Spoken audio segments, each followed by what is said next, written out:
Have you been paying attention at all to the news surrounding memory for computers, GPU prices, RAM prices?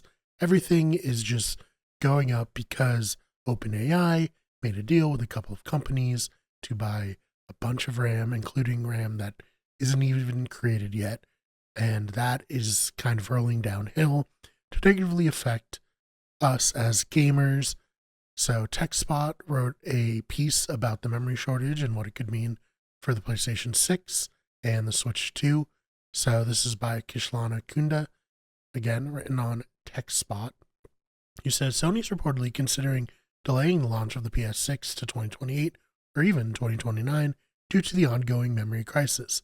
Gamers planning to buy a Switch 2 this year could also be in for sticker shock, as Nintendo is set to be planning to raise the price of its latest handheld console. Multiple analysts and industry insiders have recently claimed that the next generation PlayStation console could be delayed due to the AI-fueled memory crisis. Bloomberg has now reiterated the rumors, claiming that Sony is unlikely to release the PS6 next year, even though the next-gen Xbox is still said to be on track for a 2027 launch. The report, which cites unnamed sources familiar with the company's plans, claims that the PS5 successor will miss the expected 2027 launch date window due to the skyrocketing prices of memory and the shortage hardware.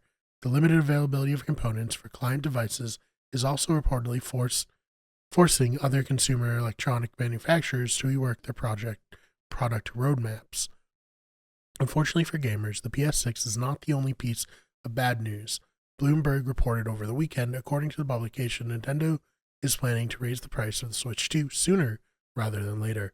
However, the report did not specify when the price hike will be announced, nor did it reveal how much more buyers will have to pay for one of the new hybrid consoles.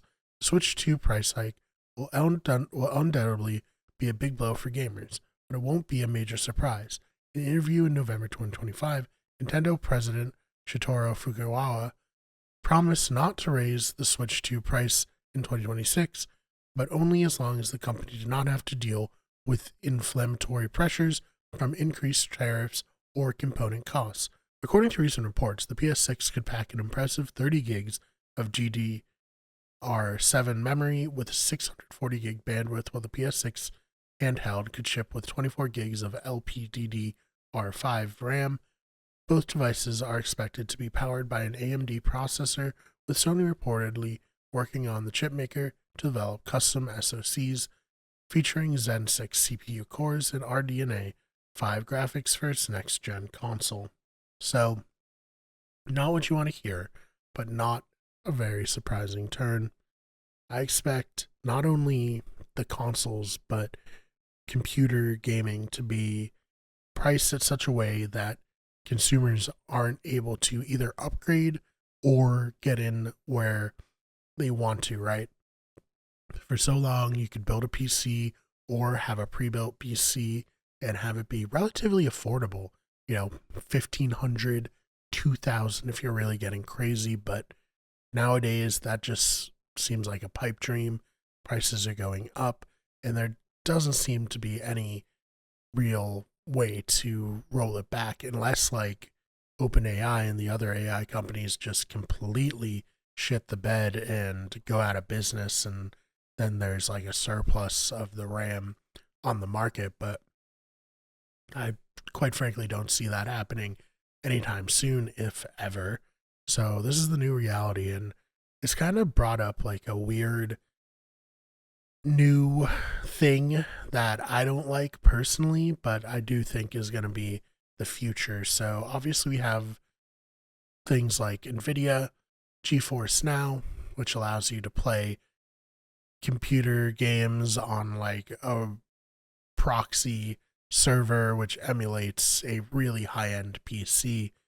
And initially that was like unlimited if you paid for a certain tier. Now you have 100 hours a month, which is certainly a lot. I don't think most people play games 100 hours a month.